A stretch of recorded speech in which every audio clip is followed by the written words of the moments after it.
입니다. 우리 희승이가 오늘 뭔가 안 좋은가 봐요. 자, 아침에 왔는데요. 오늘 준비 찬양을 처음으로 우리 여자 권사님한테 시켰거든요. 근데 이제 앞에서 들으니까 뭐가 이상해요. 뭐가 이상해서 왜 음이 저렇지? 그러고 이제 제가 나와서 봤습니다. 그랬더니 정상으로 불렀어요. 우리가 이제까지 알고 있었던 그 음이 아닌 진짜 정상으로 나와 있는 그 음으로 불렀는데 우리는 이제까지 잘못 불렀기 때문에 그 음이 이상하게 느껴진 겁니다. 왜냐면 우리의 체질이, 그렇죠? 우리의 체질이 잘못 되어졌는데도 불구하고 그것을 그렇게 살다 보면 그게 진짜인 줄 알고 있어요. 그래서 제가 바깥에서 나와가지고 제가 봤다니까요. 음을 봤더니 부르는 게 맞아요. 근데 제가 듣기에는 너무 익숙하지 않은 거예요. 왜? 이제까지 잘못 길들여져 있어서. 자, 아브라함의 인생이 그랬습니다. 우리가 지금 창세기를 읽어나가는 중에 이제 아브라함과 사라의 이야기가 이제 주역으로서 하는 그 이야기가 끝나는 23장 이야기입니다. 자, 하나님이 언제까지 아브라함을 시험하셨느냐? 하나님을 100% 믿는 믿음이 있을 때까지. 자, 믿음은 사실 99%가 없어요. 우리는 세상에선 1, 2, 3, 4, 5 이런 단계로 간다라고 생각하고 있지만 하나님의 나라에서는 믿느냐 믿지 않느냐, 하나님의 생명이 있느냐 생명이 없느냐, 생명을 가졌다면 누리는 사람이냐 누리지 못하는 사람이냐, 그래서 믿음의 사람이냐 불신앙의 사람이냐 둘밖에 없습니다.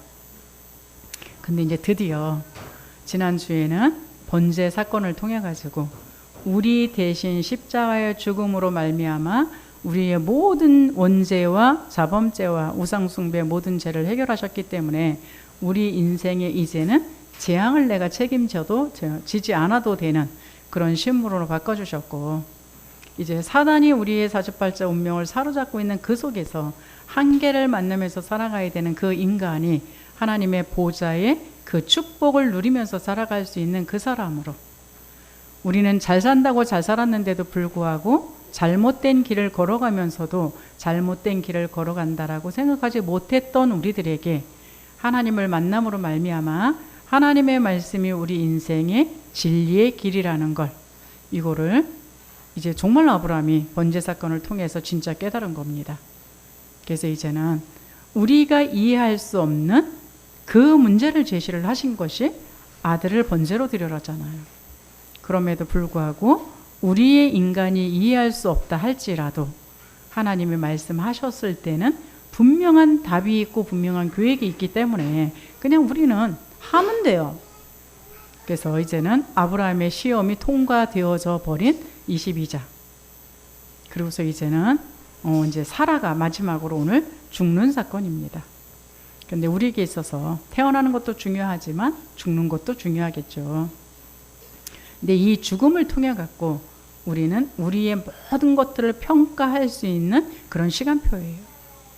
근데 이 사라는 사라의 죽음을 통해서 막벨라 굴이라는 그 굴을 매입하는 사건을 통해서 우리가 죽고 나서 무엇을 남길 것이냐에 대해서 오늘 말씀을 하고 있습니다. 이 사라는 별로 나타난 적도 없어요. 별로 나타난 적도 없고 주로 아브라함을 통해 가지고 모든 것들이 진행되어졌는데, 자, 아브라함을 통해 가지고 살면서 23장 1절에는 시작이 이렇게 기록되어져 있어요. 사라는 127세를 살았으니 이것이 곧 사라가 누린 횟수다 라고 기록되어져 있습니다. 성경에서는요, 여자의 이름이 몇 살까지 살았다라고 기록된 거는 처음입니다. 그렇죠? 그만큼 중요하다는 얘기겠죠. 그러면서 아브라함에게는 세 아내가 있어요. 그렇죠? 이 사라와 하갈과 그드라, 세 명의 아내를 두었는데 죽음을 기록한 아내의 이름도 유일합니다.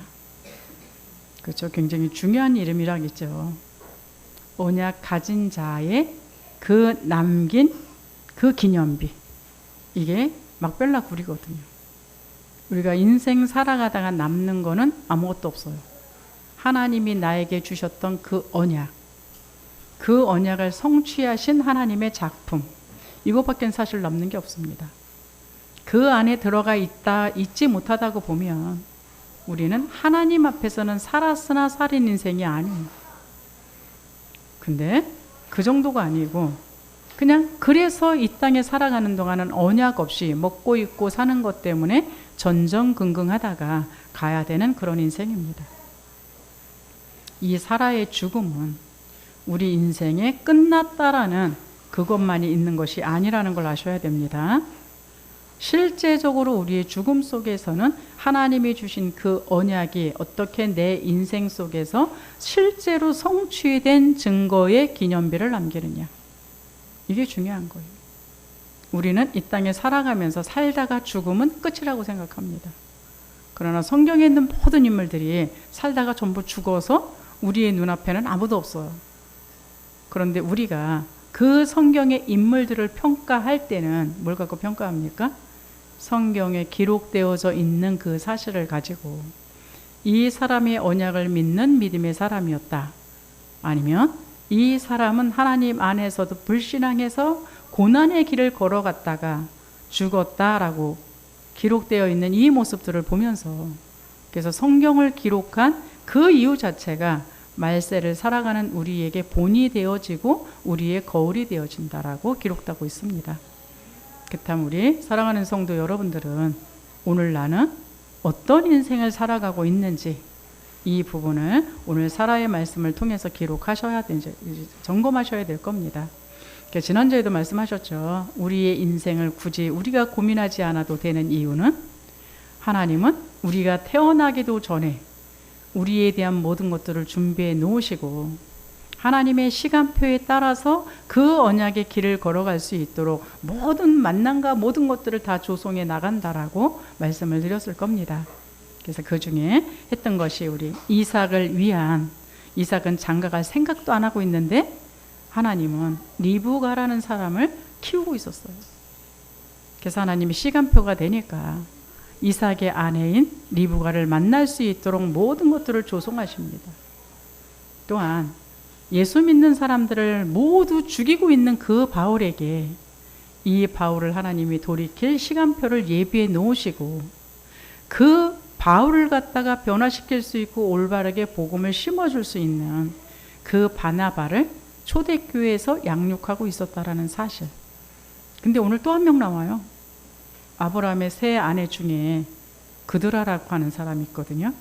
이 사람이 누구냐? 나중에 미디안 족속의 시조가 됩니다. 미디안 족속 그러면 뭐 생각나는 거 없으신가요?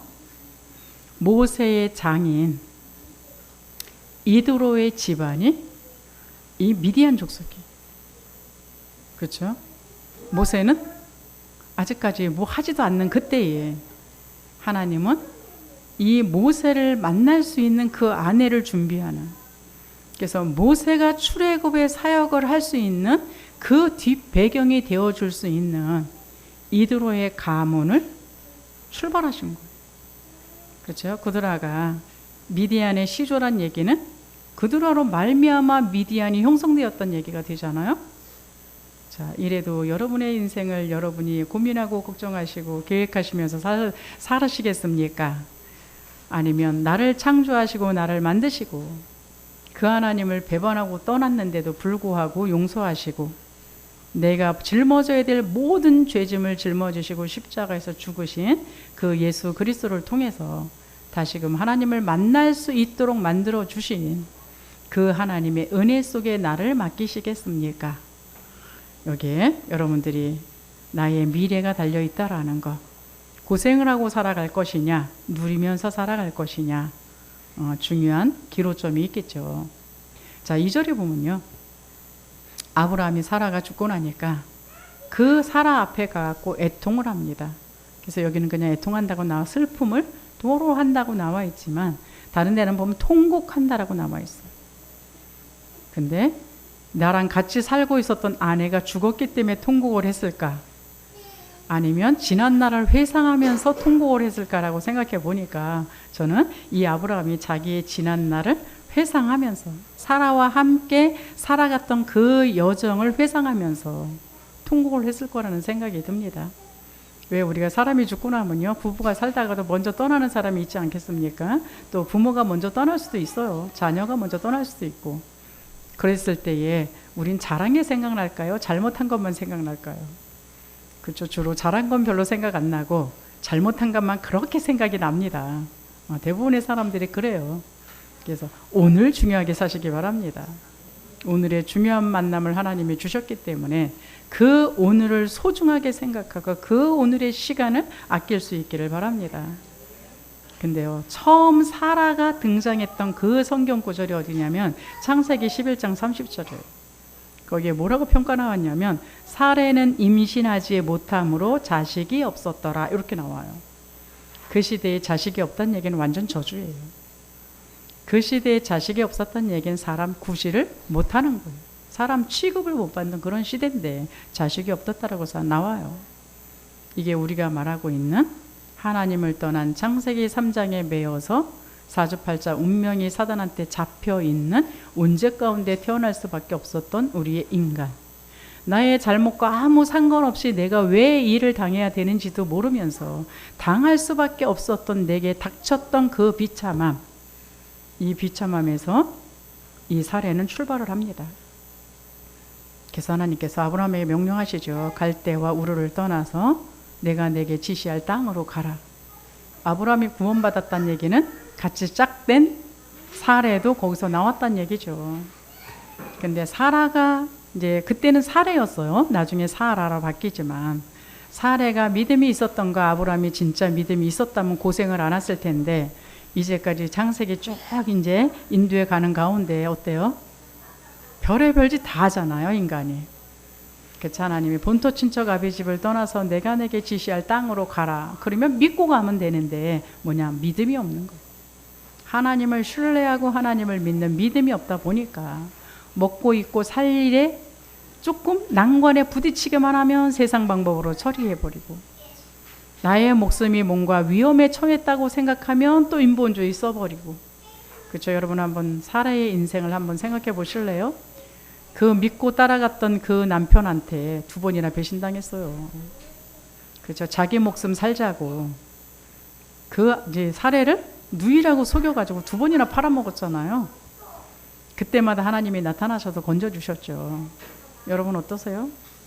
여러분 옆에 있는 사람이 여러분한테 욕 한 번만 해도 상처라 그래갖고 막 부둥켜 안고 평생을 안 잊어버리고 있는데 그 정도가 아니라 믿고 따라왔던 이 남편이 자기 목숨 살자고, 그렇죠? 적군한테 팔아먹은 거예요.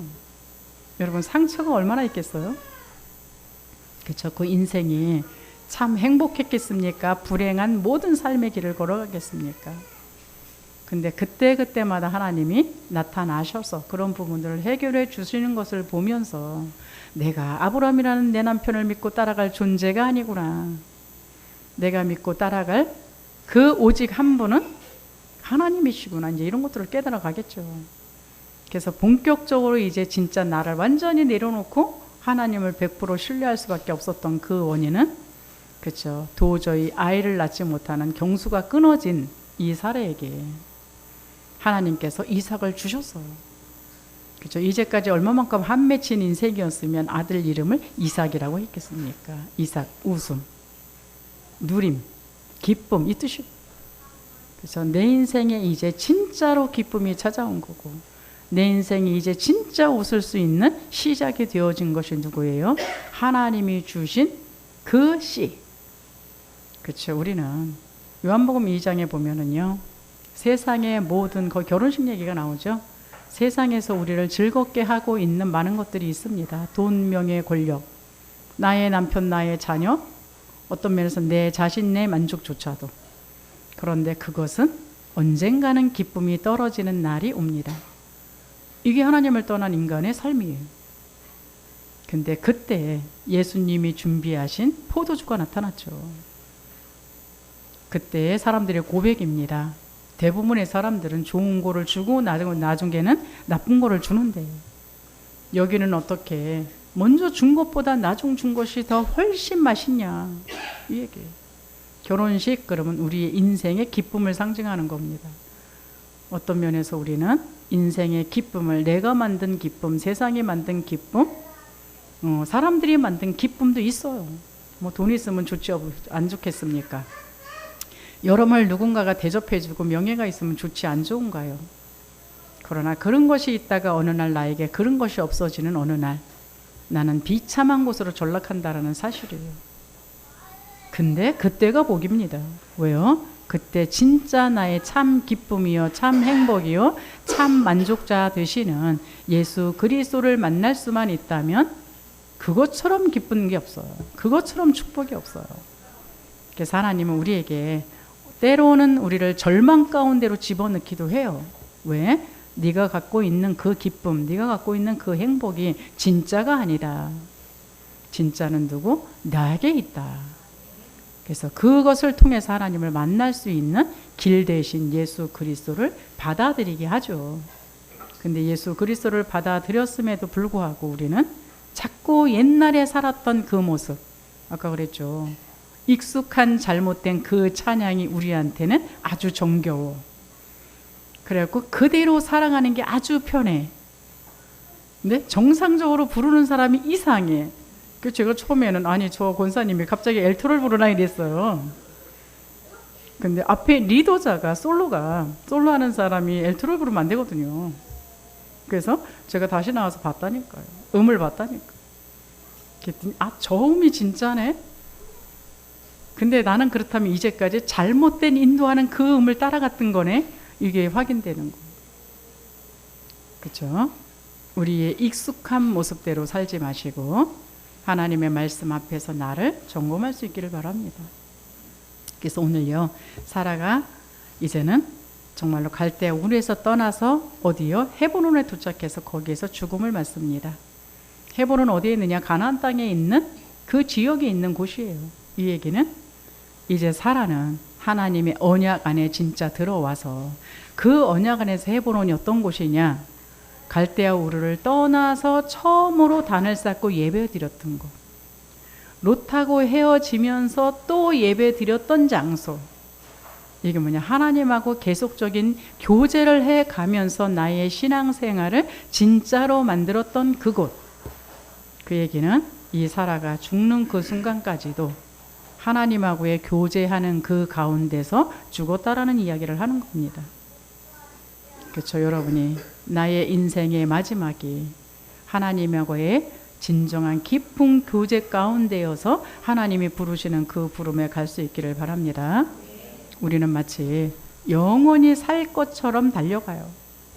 그러나 반드시 우리에게는 인생의 종말이 온다라는 것, 또 헤어짐이 온다라는 것, 이거를 생각하고 사신다면 오늘의 나의 삶의 모습이 조금은 하나님 앞에서 진실되어질 수 있겠죠. 어떤 면에서는 이 시간이 우리가 생각하는 것보다 굉장히 빨리 올 수 있습니다. 그래서 한 70이 되신 분들은 조용히 나의 마지막을 준비하셔야 돼요. 또 그렇지 않다 할지라도 태어나는 건 순서가 있어도 가는 거는 순서가 없다 그러잖아요. 그래서 오늘 우리는 하나님 앞에서 하나님을 배울, 나의 죽음 이후에 성도는 죽는 게 아니라 잔다 그러잖아요. 왜? 몸이 이사 가는 거니까. 우리의 영혼이 들어갈 곳이 있으니까. 그렇다면 하나님 앞에 서서 하나님 얼굴을 배울 그 준비를 하고 오늘을 사는 사람과 평생을 나는 이 땅에서 살 것처럼 사는 사람과는 삶의 질과 가치가 틀리게 되어 있습니다. 그래서 오늘 하루를 살더라도 이 땅에서 마냥 살 것처럼 살지 마시고요. 주님이 우리를 오라고 하시면 우리는 모든 걸 다 내려놓고 가야만 하는 사람들이에요. 버팅이라고 버틸 수 있는 사람이 있냐? 없습니다. 그러나 하나님을 배울 때 하나님이 물어볼 겁니다. 내가 너를 위하여 십자가에서 죽었는데 너는 무엇을 하면서 살았냐? 물어볼 거예요. 그렇죠? 정말 너의 기쁨은 누구냐? 물어볼 겁니다. 여러분이 예수가 가장 좋은 그 마음이 될 수 있기를 바랍니다. 왜? 예수가 진짜 좋다. 예수 말하지 말라 그래도 말하게 돼 있어요. 예수가 정말 좋다. 기도하지 말라고 해도 기도하게 돼 있어요. 왜 기도를 안 하고 사람들한테 이 복음을 말 안 하느냐? 다른 이유가 없습니다. 내가 예수가 그만큼 안 좋은 거예요. 왜 우리는 뭐 조금만 좋은 거 있으면 자랑하기 급급하잖아요. 똑같습니다. 예수가 진짜 좋다. 그분하고 대화하는 게 사람하고 대화하는 것보다 훨씬 좋다니까요. 왜 사람하고 대화할 때는 아주 내 편인 척, 나의 말을 들어주는 척 열심히 말을 잘 듣고 있는데 뭔가 수틀리면 내가 했던 말을 변질시켜서라도 소문을 내는 게 바로 인간들이에요. 그렇죠? 근데 그 사람들하고 얘기하는 게 좋겠습니까? 절대 누구한테 고발을 안 하세요. 고자질을 안 해. 내가 무슨 말을 해도 혼자 다 끌어안으셔. 이게 하나님이시거든요. 근데 그 하나님하고 대화하는 게 기쁘겠습니까? 그렇죠? 보나마나죠. 그래서 예수 믿는데도 불구하고 사람들하고 너무 많이 말을 한다. 아직까지 예수하고 대화하는 게 싫은 사람이라고 저는 봅니다.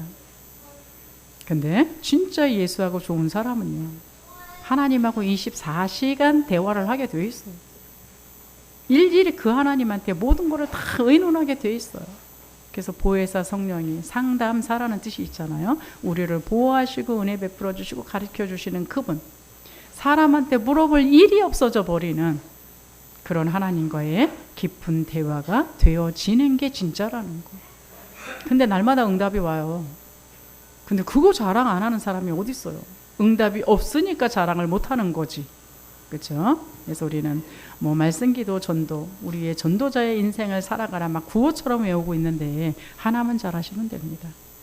예수님이 내 인생의 원죄 문제를 해결해서 내가 평생을 그릇된 길을 걸어갈 수밖에 없는 그 하나님을 만나게 하셨고, 인간의 한계 속에 몸부림치면서 살아가야 되는 나에게 그 사단의 운명 속에서 나를 건져주신 그리스도시구나. 이게 여러분한테 가면 갈수록 좋아지기만 하면 다른 건 다 필요 없습니다. 그 안에 모든 게 다 있어요. 미션을 따로 발견하려고 하나님 나에게 미션을 깨닫게 해주세요. 내가 성경에서 있는 그 성경적인 전도 방법을 알게 해주세요. 막 그러고들 기도하시는데요.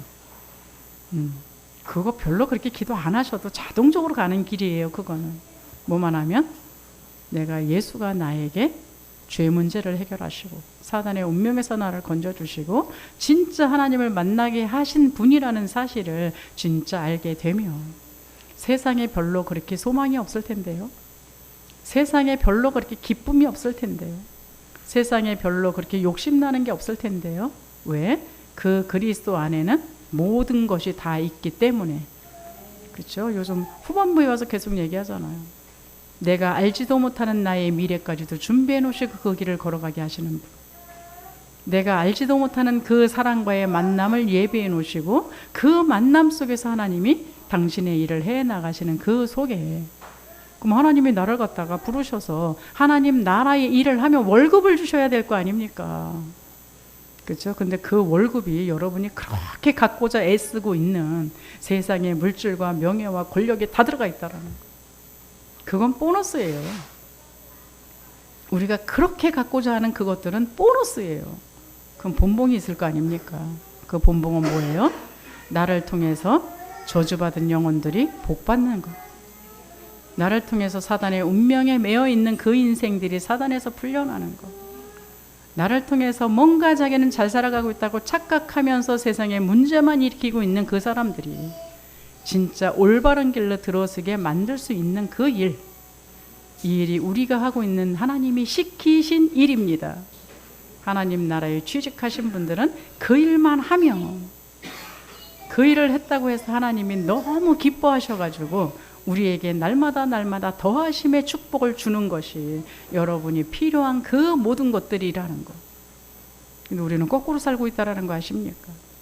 하나님이 정말 하기를 원하시는 그 일은 안 하고 안 해도 되는 일을 열심히 하고 있다는 거 아십니까?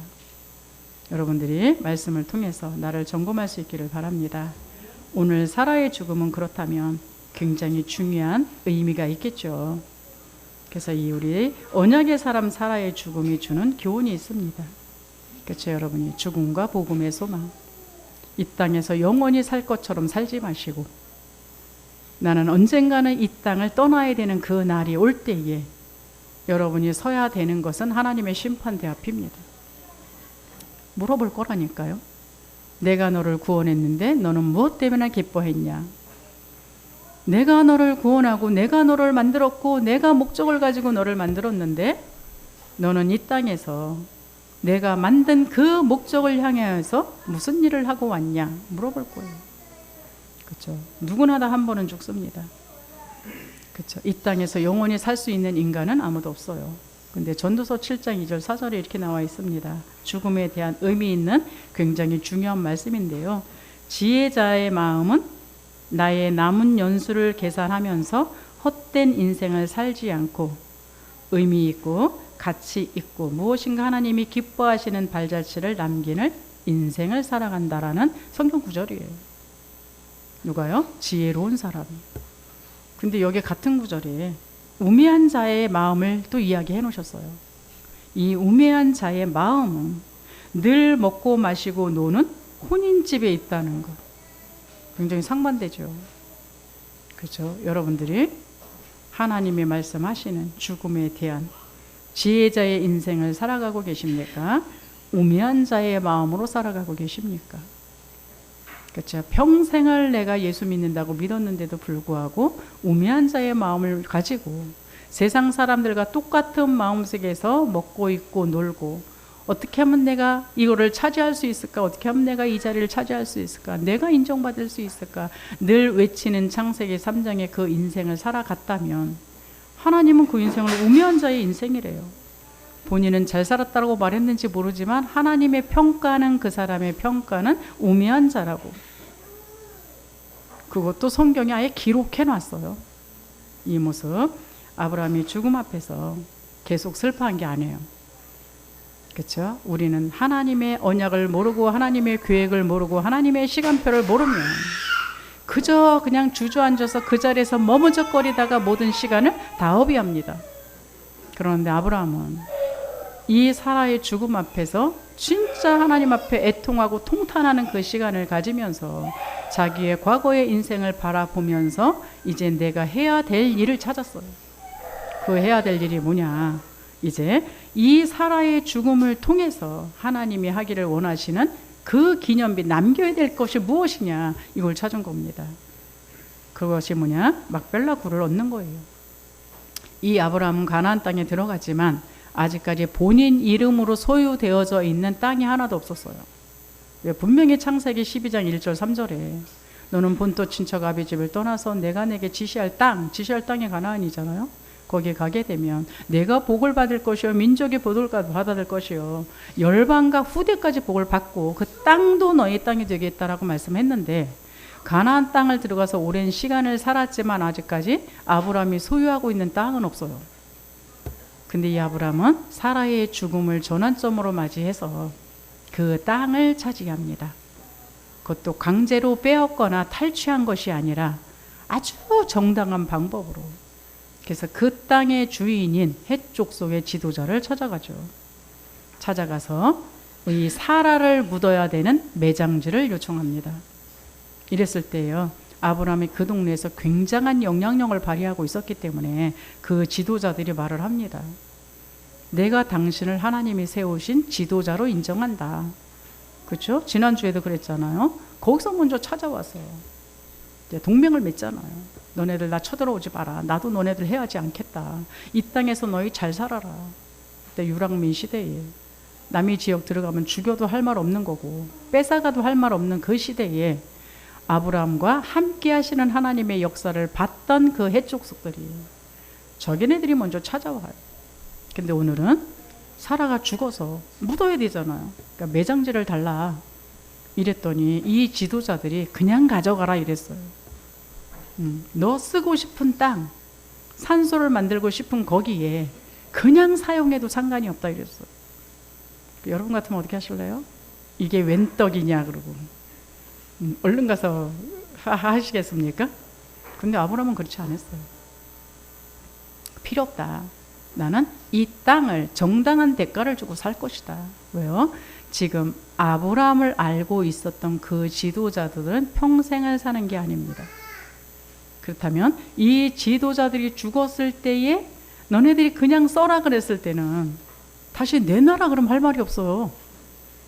그러기 때문에 아브라함은 그거 말고 너네들이 나한테 공짜로 줘서 폼 잡고 있는 그거 말고 하나님이 축복하신 하나님이 나를 축복하신 그것을 가지고 내가 정당한 대가로 이 땅을 사겠다.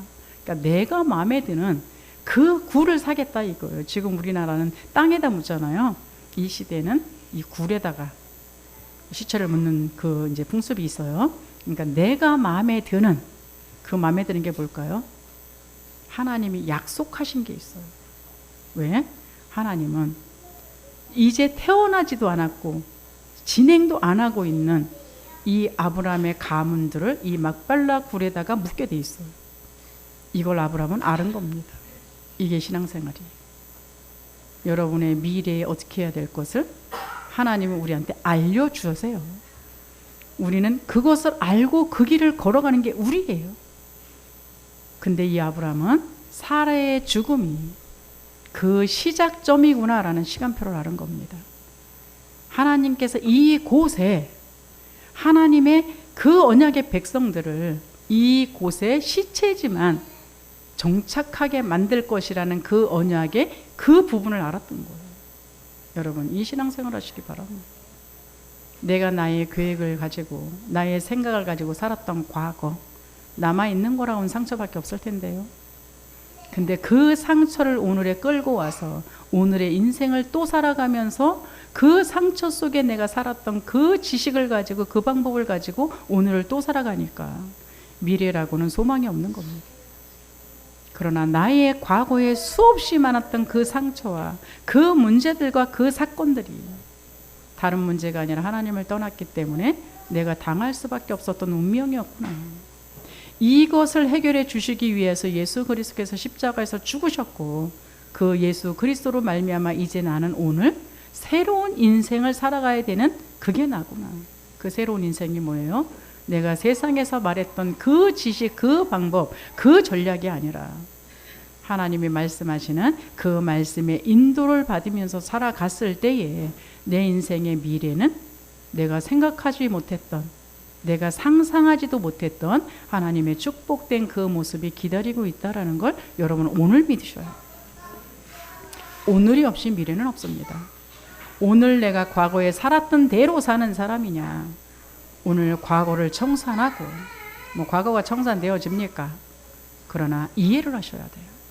내가 살았던 그 과거는 잘 살았던 못 살았던, 내가 상처가 있었던 뭐가 있었던, 그게 나와 관계없이 하나님을 떠난 저주 가운데 사단이 나의 인생을 사로잡고 있었기 때문에 내가 그렇게 살 수밖에 없었다면 그 인생을 계속 살아가면 미래도 그 인생의 결과가 나오겠죠.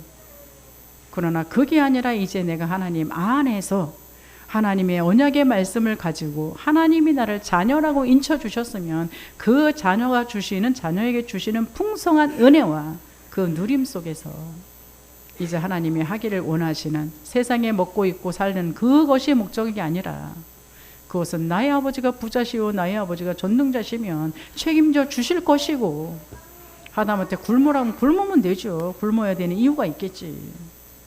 그러나 이제 나는 하나님 나라의 사람으로 하나님 나라의 미션을 가지고 하나님 나라의 일을 위하여 살아가는 자구나. 그 일을 나보고 하기 위하여 주님이 부르셨다면 그 일을 감당하기 위해서는 내 힘으로 할 수 없기 때문에 나는 오늘 그분을 바라보는 그거, 이게 기도잖아요. 그 보좌의 능력을 내가 덧입는 것, 이게 기도잖아요.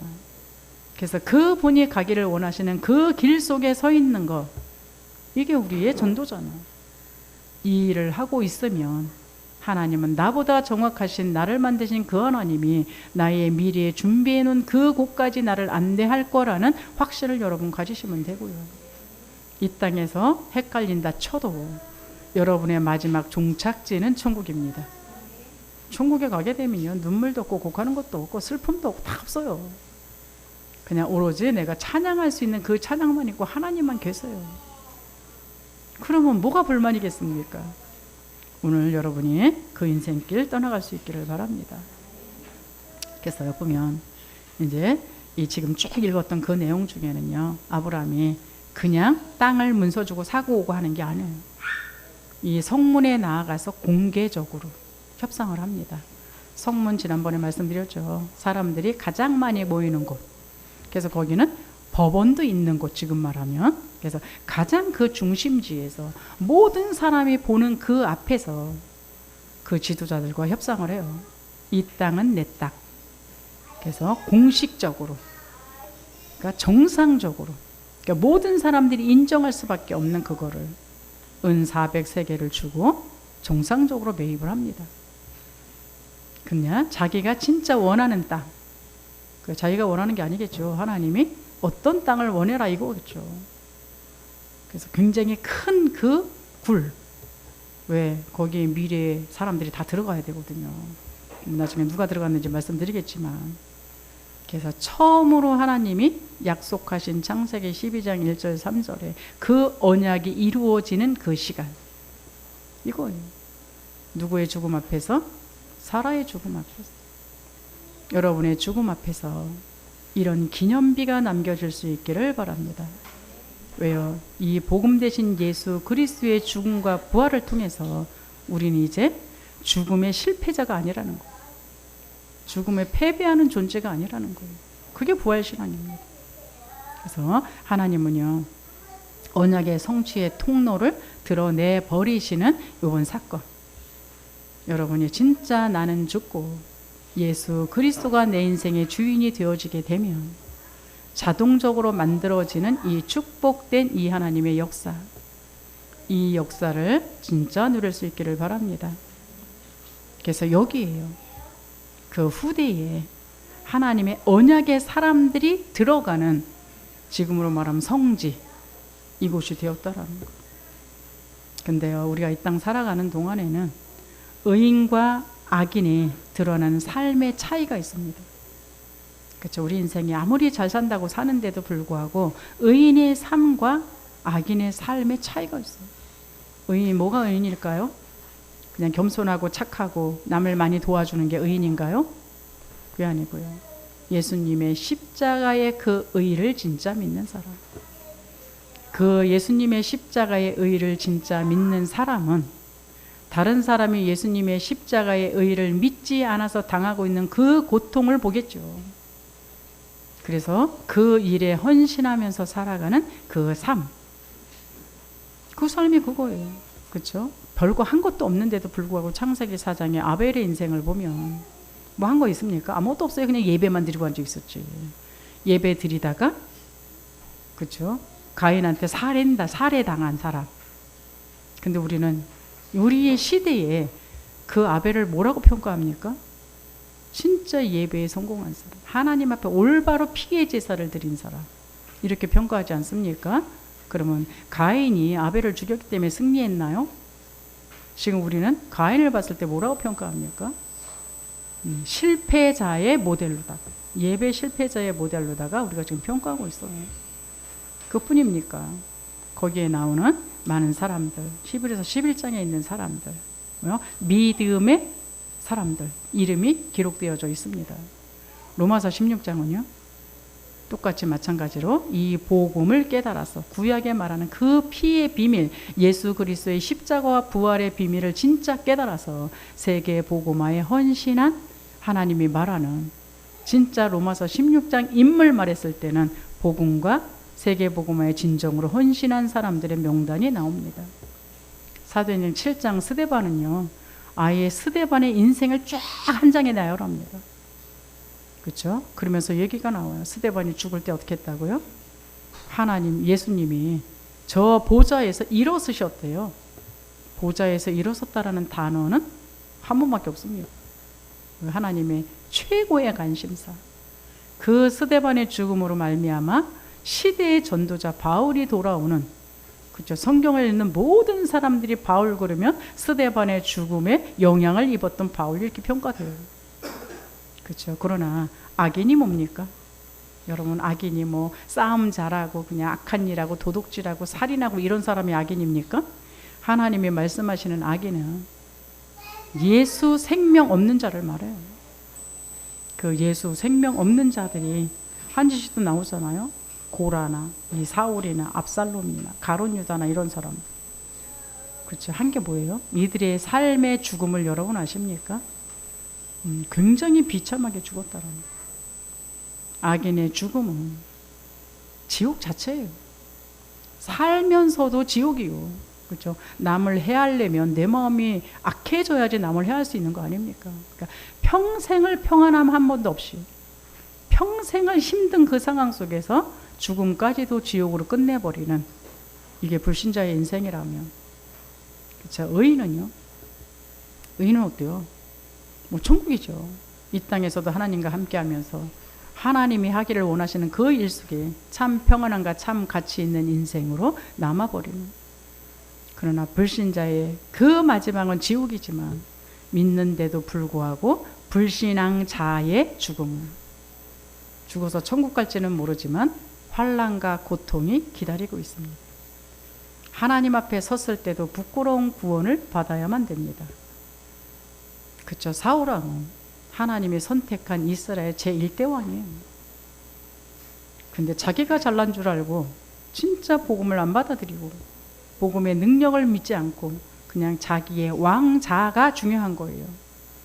그다음에 늘 시달려갖고 귀신까지 들려가지고 다윗 죽이는데 모든 인생을 다 허비하고 이렇게 살았던 거 아닙니까? 그렇죠? 또 뭐 압살롬이나 이런 사람들은, 그렇죠? 다윗의 아들이잖아요. 다윗의 아들이면 얼마나 축복된 자리에 있습니까?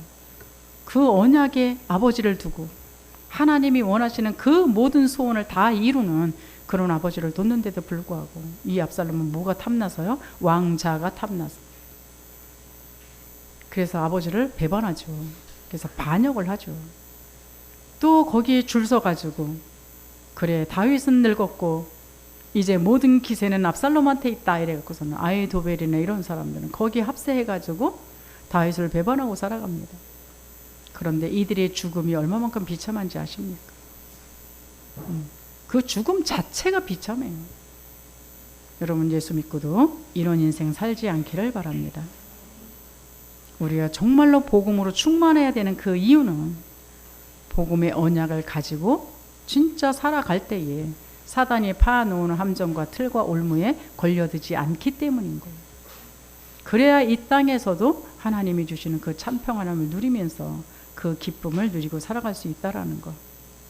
죽음은 그 사람이 어떻게 살아왔는지를 사실 보여주는 그 현실입니다. 그렇죠? 사람들이 죽고 나면 그 사람들에서 평가를 하죠. 그게 그 사람입니다. 그걸로 끝나느냐? 그렇지 않아요. 하나님은 의인도 악인도 성경에 기록으로 남겨져 있습니다.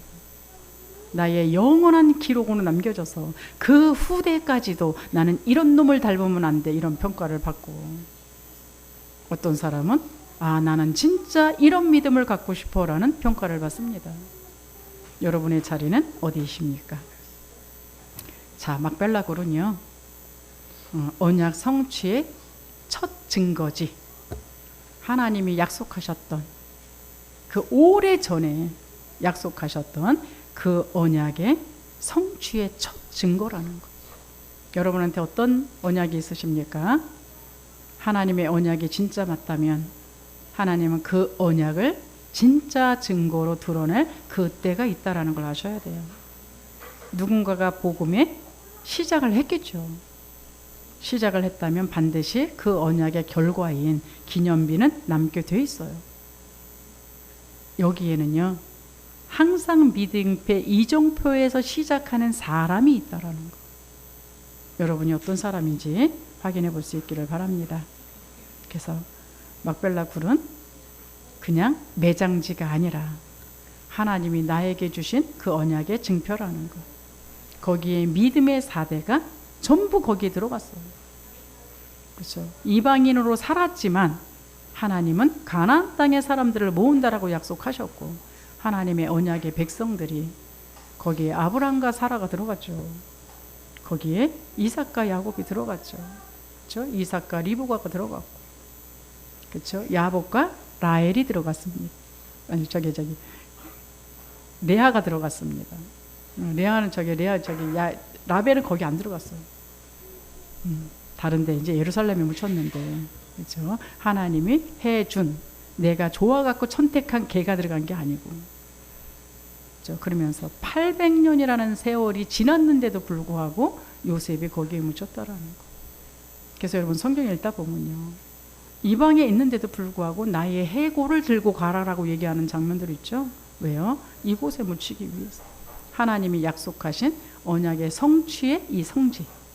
여러분, 최고 멋진 인생은 하나님의 언약의 기념비를 남기는 인생이에요. 이 세상에서 뭔가 부귀 영화를 가지고 끝까지 살려고 남아있는 그 인생은 내가 죽음과 동시에 없어지는 것이면서도 그것 때문에 내가 했던 모든 행위들이 기록으로 남아져서 나의 평가가 되어지겠죠. 그러나 여러분들이 진짜 평가받아야 될 것은 하나님이시라는 것. 그래서 우리에게 하나님이 그 기념비를 남기기 위해서 성령을 우리에게 주셨다는 걸 아셔야 됩니다. 그래서 죽음도 중요하지만요, 여러분 살아있을 때가 더 중요합니다. 여기 다 살아계신 분이시죠. 그래서 하나님이 살아계실 때만 할 수 있는 4가지의 축복을 주셨어요. 그게 뭔지 아십니까? 구원의 기회. 그렇죠? 내가 세상에서 하나님의 형상으로 만들어져서 하나님과 함께 해야 되는 인생이 하나님을 떠나서 사는 것처럼 비참한 것이 없는데, 예수를 통해서 예수를 믿고 내가 하나님께로 돌아오는 구원의 기회는 우리가 살아있을 때만. 그럼 여러분 주위에 살아있는 사람이 내가 전하는 그 복음을 듣고 구원받을 수 있는 절대적인 기회가 되겠죠. 그래서 여러분 눈에는요, 복음의 안경을 끼고, 또 한 곳에는 전도의 안경을 끼고, 그냥 나를 중요하게 생각하는 것만큼 내가 내 옆에 하나님이 붙여주신 사람들을 중요하게 여기고 복음 전할 수 있는 기회가 될 수 있기를 바랍니다.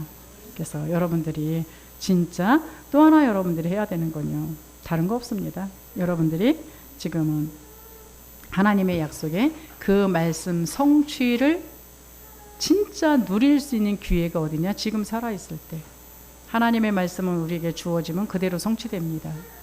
그게 기도응답이에요.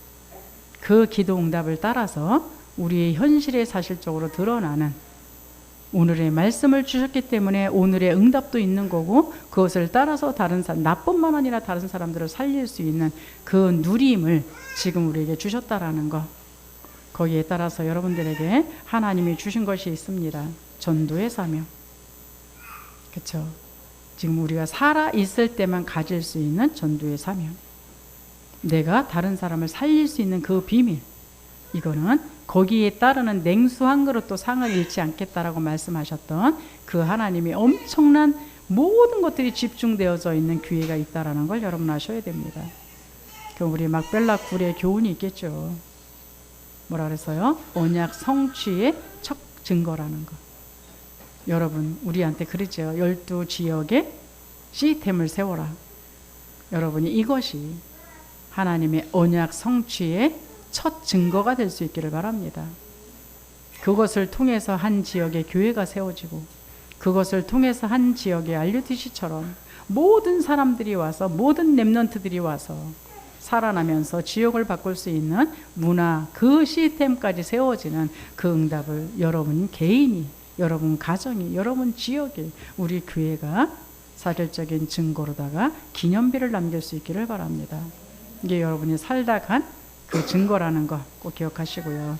하나님은, 하나님의 영원한 절대 언약은 절대 변하지 않아요.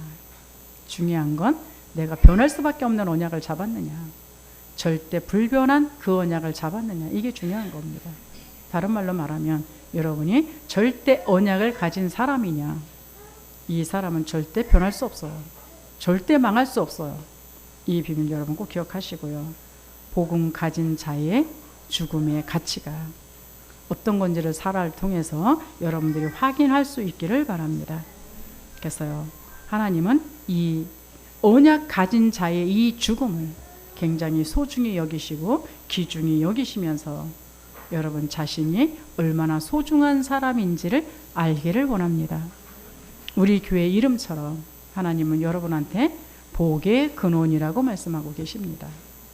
여러분이 가는 발걸음마다 이 복이 전달되어질 거라고 말씀하고 계십니다. 어디까지요? 여러분의 후대까지 하나님이 복을 주실 거라고 말씀하고 계세요. 이 일을 위해서 예수님이 십자가에서 죽으셨고, 이 일을 위해서, 그 일을 하시기 위해서 예수님이 십자가에서 죽으셨다 부활하셨어요. 이 사실을 믿는 언약의 사람으로 충분할 수 있기를 바랍니다. 이걸 알았던 바울이 빌립보서 1장 21절에 고백한 게 있죠. 이는 내가 사는 것이 그리스도니 죽는 것도 유익하다. 저 진짜 언약을 가슴에 품은 사람은 죽고 사는 것이 별로 그렇게 중요하지 않다라는 거. 왜요? 살면 주의 일을 하는 거예요. 죽으면 어디 가요? 하나님이 계신 천국에 가기 때문에. 그렇게 죽고 사는 것에 미련 갖지 않는다라는 거. 먹고 마시는 것에 별로 그렇게 미련 갖지 않는다라는 거. 내 자리가 있고 없고와 아무 상관없이 주의 길을 오늘 걸어갈 수 있다라는 거. 말씀을 마칩니다. 여러분이 죽음의 끝이 아니라 우리의 삶의 언약의 증표를 남기겠죠. 여러분이 그러므로 얼마를 사느냐 이게 아니고 어떻게 사느냐가 굉장히 중요합니다. 언약 때문에 살고 언약 때문에 죽는 이 삶이 멋지지 않습니까? 이 멋진 인생 살아갈 수 있기를 바랍니다. 두 번째는 오늘 하나님 앞에서 여러분 질문을 하나 해보세요. 나는 이 땅을 떠날 때 무엇을 남기고 갈 것인가? 그렇죠. 바울은 이렇게 고백했어요. 데살로니가전서 2장에 복음을 통해서 구원받는 성도들이 나의 자랑이요 면류관이다. 이렇게 고백했습니다. 내가 이 땅을 떠나 하나님 앞에 설 때 복음을 통해 구원받은 너희들이 나의 자랑이요 기쁨의 면류관이니라. 여러분의 자랑은 무엇입니까? 생각해 보시고 이 고백이 여러분의 고백으로 남기를 바랍니다.